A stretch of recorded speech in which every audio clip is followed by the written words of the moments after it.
In the deep snow-covered forest, a man and his dog returned to the old cabin, which had been his only shelter during the previous winter. Snow had piled up on the roof. The wooden doors were frozen shut. He began to clean up the inside, rekindling the fire, sealing cracks, and filling it with firewood.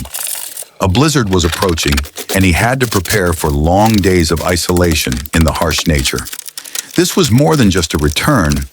It was a test of whether his will and survival skills were strong enough to make it through winter again.